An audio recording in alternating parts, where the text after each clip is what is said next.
Bonjour à vous, amis auditeurs de Radio Courtoisie. Vous êtes sur le libre journal des controverses. On est samedi 4 janvier en direct.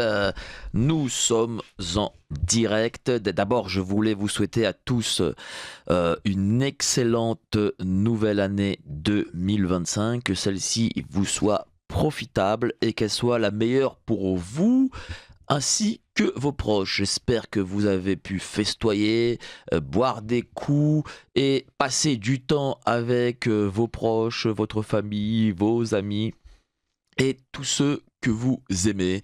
Il faut quand même penser aussi à soi, aux siens et un peu moins à l'actualité, à la politique, etc. dans ces moments festifs. Il ne faut pas trop avoir en tête non plus la façon dont l'État a envie d'imposer ses points de vue. Il faut penser aussi à festoyer parce qu'il faut avoir, il faut le dire, l'esprit clair et non démoralisé. Et je sais, je suis persuadé même que l'année 2025 sera la meilleure possible pour vous et pour tous nos amis auditeurs qui écoutent Radio Courtoisie. Je salue Virginie Nini Glam, la superbe Nini Glam, chanteuse de son état et réalisatrice. Elle a été toute la semaine, elle a travaillé même le 31, elle travaille même le 31, elle a un peu chanté aussi. Et j'étais triste de ne pas la voir samedi dernier, mais bon, elle revient parmi nous, donc je la salue. Je salue mes prédécesseurs de Libre Journal de Géopolitique Profonde, Nicolas Stocker et Lara Stam. Ils étaient avec le formidable De Kochko, un de mes voisins. Oui, on n'habite pas très loin l'un de l'autre. Donc je le salue. Et bien entendu, Patrice, l'homme à la belle écriture. Même si dorénavant, il a décidé de tout faire sur un clavier. Oui, voilà, même ça se perd. Tout se perd en fait. Voilà, nous n'avons plus droit à nos papiers écrits main. Voilà, non, tout se perd. Tout se fait à l'ordinateur. Mais quel drame, c'est un drame. Et oui, Patrice ne veut plus écrire. Voilà, c'est pas bien. Nous allons parler aujourd'hui parce que c'est les 10 ans, déjà les 10 ans de Charlie Hebdo dans 2 jours, enfin dans 3 jours exactement.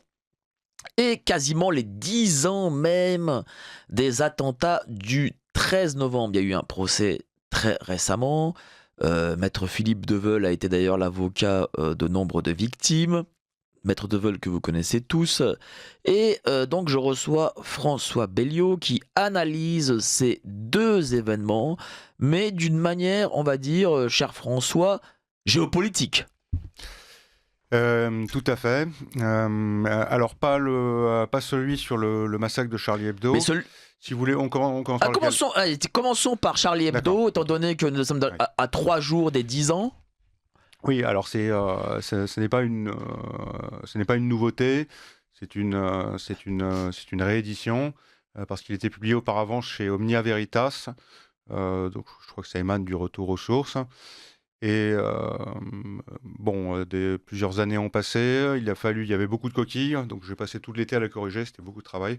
Je l'ai aussi actualisé parce qu'il y a eu des évolutions judiciaires aussi, quelques informations que j'ai voulu rajouter. Et aussi parce que donc les éditions Omnia Veritas m'ont fait faux bond à partir de mon procès de Rudi Reichstadt.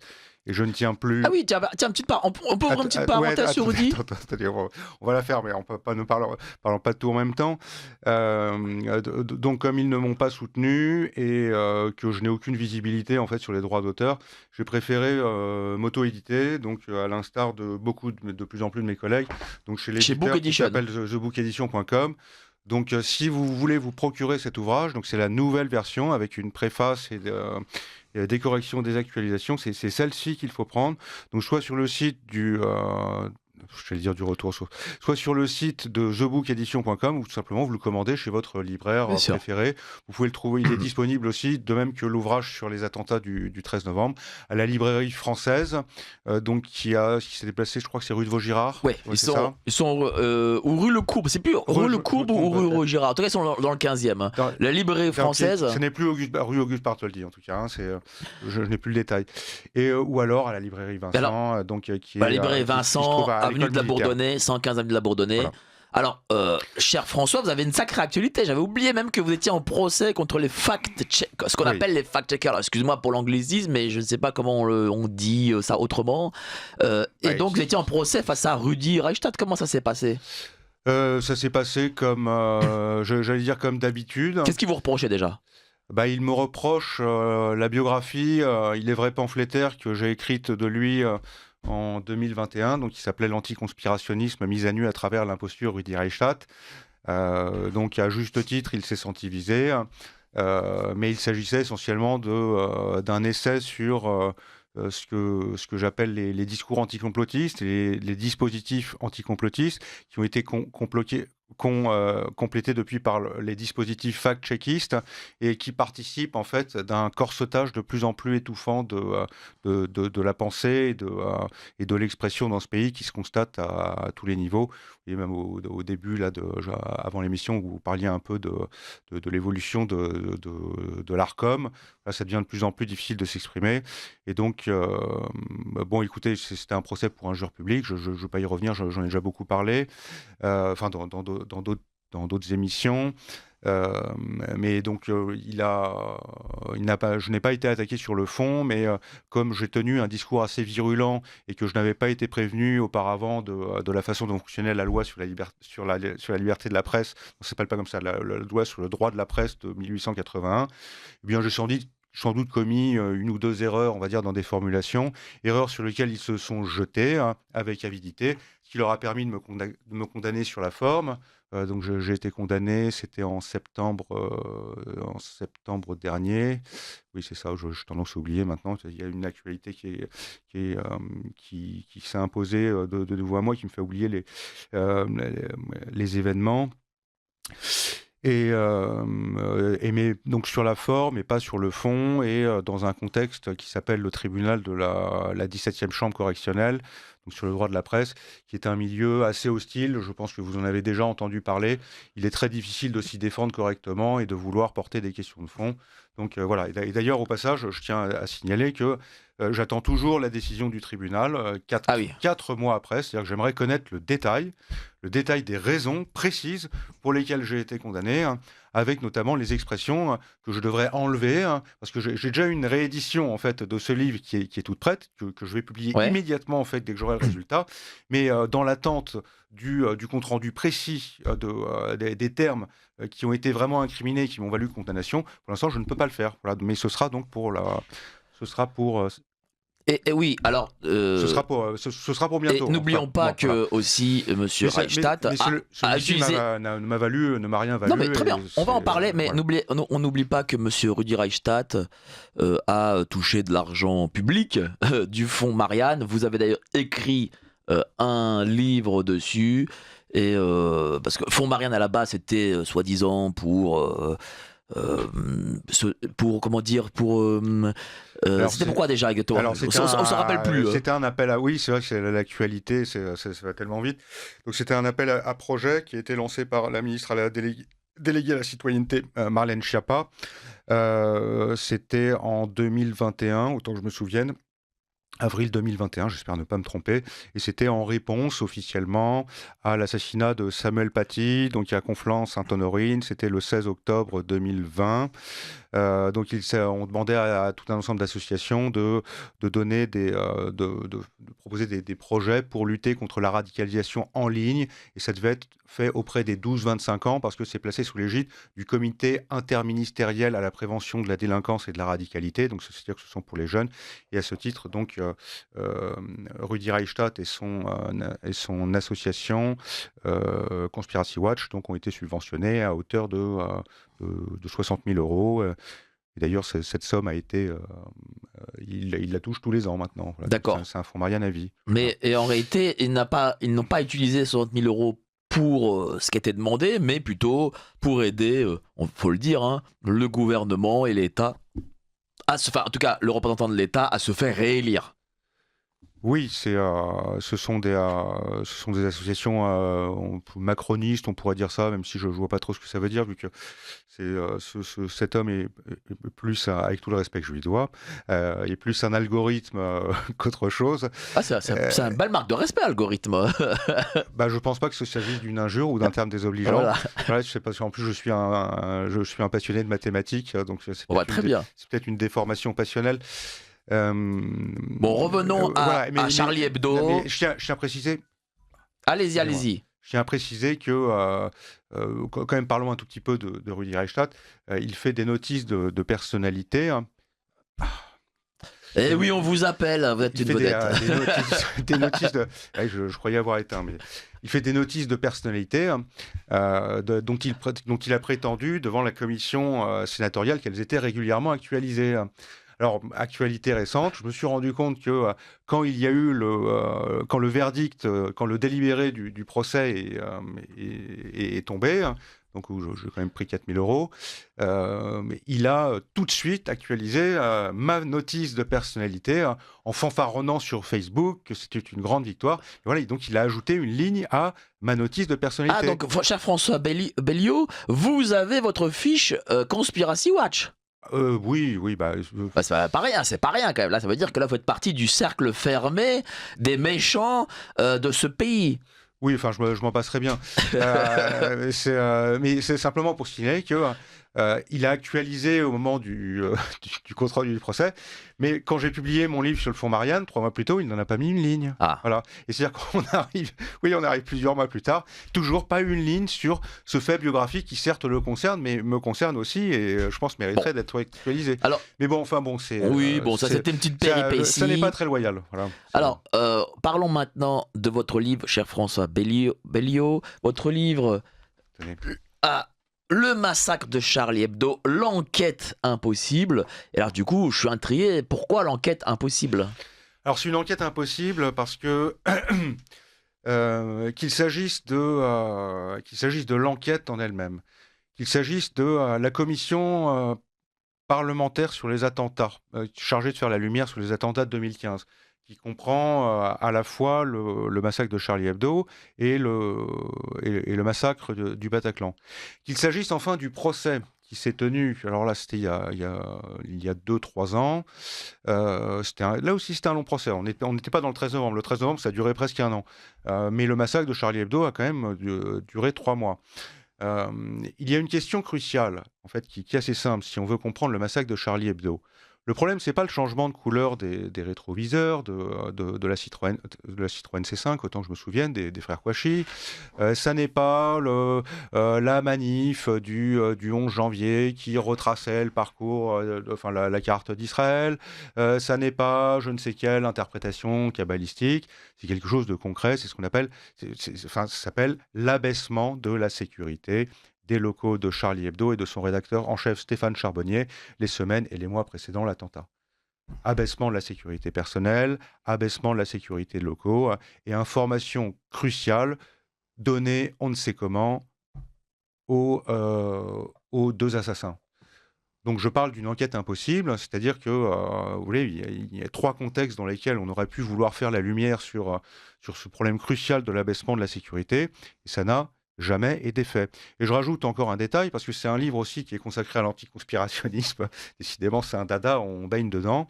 C'est que j'ai montré aussi que, par exemple, sur un site comme Rudi Reichstadt, il y a eu tout un ensemble de textes et d'ouvrages produits par des acteurs anticomplotistes qui parlaient des théories du complot sur le massacre de Charlie Hebdo, et sur le 13 novembre, il n'y en a presque pas. Oui, c'est pour ça qu'on va en parler du niveau de la géopolitique. C'est ça la différence fondamentale. Ça, c'est une affaire louche, ça, c'est une affaire géopolitique. C'est que ces anticomplotistes, il n'y a pas d'autre mot, hein, c'est ainsi qu'ils se définissent, plutôt que de porter l'attention sur des éléments d'enquête qui sont cruciaux et qui sont non élucidés, 10 ans après les faits, il n'y a toujours rien. Ils ont préféré insister sur des éléments loufoques, comme ce que je viens d'énumérer, pour donner l'impression que ce qu'on appelle les complotistes ou les conspirationnistes s'intéressent qu'à des trucs complètement débiles et Oui, parce qu'on a superficiels, parlé. alors que c'est une affaire très grave. Bah, Et ce problème de la sécurité a été soulevé mais par les familles de victimes, par les proches de victimes. mais qu'est-ce qui a fait qu'on a abaissé justement la sécurité de Charlie Hebdo? Est-ce que peut-être Charlie Hebdo gênait à l'époque? Oh non, non, on ne peut pas dire que Charlie Hebdo... Non, Charlie Hebdo est un journal du pouvoir. D'accord. On va dire que c'est... Bah pourquoi on leur abaisse la Non, sécurité? Charlie Hebdo, on va dire, c'est la branche pornographique du pouvoir. Vous voyez, c'est pas... Ouais. Mais en termes de discours, en termes d'idéologie, c'est exactement la même chose que Le Monde ou Libération. Vous voyez, ou Arte, ou le journal du dimanche. Il y a extrêmement peu de variations. Vous voyez, c'est anti-russe, c'est anti-syrien, c'est pro-LGBT. C'est-à-dire que ça coche absolument toutes les cases. Donc non, on peut pas dire que ce journal gênait. Par contre, ce qui est vrai, c'est qu'il était en faillite, et qu'il allait très probablement fermer ses portes, et que je ne dis pas que c'est pour ça que ça a été fait, hein, qu'on s'entende. Bien sûr, bien sûr. Mais le fait qu'il y a eu cette affaire, il y a eu une explosion des ventes du numéro suivant à 14 millions d'exemplaires, 7 millions de suivants, ce qui fait qu'ils ont pu engranger un pactole assez extraordinaire, ce qui leur a permis de continuer ensuite les années suivantes, même s'ils ont des dépenses de sécurité maintenant qui sont Toujours, ils les ont toujours. ah oui, oui, D'accord. c'est ultra sécurisé. Ça leur coûte, je crois que c'est plus d'1 million d'euros par an. C'est énorme, hein, ils auraient peut-être dû y penser avant, d'ailleurs. Ils seraient peut-être encore de ce monde. Euh, et voilà, mais je ne lis plus trop. J'avais lu Charlie Hebdo à l'époque, tous les numéros pendant un an, pour des raisons professionnelles. Mais une fois que Mais est-ce que Charlie Hebdo aurait pu être euh, évité? Ah, mais évidemment, bien sûr.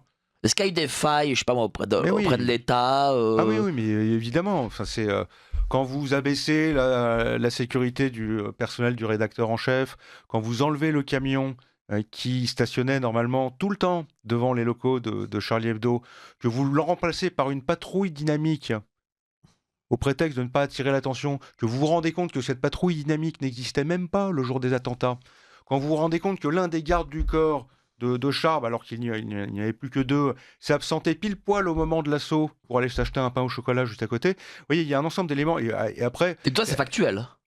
oui, c'est complètement factuel. Voilà. Et après, il y a quand même aussi cette circonstance extraordinaire. Comment ces deux hommes, qui étaient quand même assez bas de plafond, il faut bien le dire, qui ne Les participaient frères d'aucun réseau, Kouachi. les frères Kouachi, ont pu avoir l'information que la réunion de la conférence de rédaction, qui se tient une fois par semaine pendant 1 heure, il se réveille pile poil au moment où il y avait tout le monde, et c'était à l'occasion du jour de l'an. Voilà, C'est quoi? C'est des complicités internes Oh, bah, peut-être? ça me semblait. Non, alors interne, oui, enfin peut-être, là, je ne pourrais pas m'avancer. Mais c'est D'accord. une information qui est extraordinairement difficile à obtenir. Disons qu'il y a un ensemble de coups de chance qui est beaucoup trop extraordinaire pour que la théorie de la coïncidence soit suffisante. Bah, nous Voilà. avions à l'époque Monsieur Mohamed Merah, qui était le terroriste qui a fait ces massacres là à Toulouse et dont on a appris après en fait qu'il aurait pu ou qu'il avait travaillé comme indicateur de la police. Est-ce que les frères Kouachi ont ce même profil que Monsieur Merah? Non, pas du tout. Non, Saïd Kouachi, c'était l'aîné, c'était quelqu'un qui était à moitié aveugle, qui était impotent, qui boitait, euh, qui était un bon à rien, qui ne travaillait pas, euh, donc qui n'a jamais eu aucune action, enfin, mené la moindre action militaire. Donc déjà, il a un profil qui ne correspond pas du tout au tueur de Charlie Hebdo, qui était cagoulé. Donc c'est bien pratique parce que Non, vous voulez dire Kouachi là, non, vous dire Merah? non, non, du massacre de Charlie Hebdo. Oui, oui, oui. Donc, je parle du profil de Saïd Kouachi. Ah Le d'accord, oui. Saïd Ok. Kouachi n'est pas celui de Mohamed Merah. Mohamed Merah, D'accord, voilà. effectivement, C'est ça. c'était un indique qui a baroudé un peu partout au Proche et au Moyen-Orient.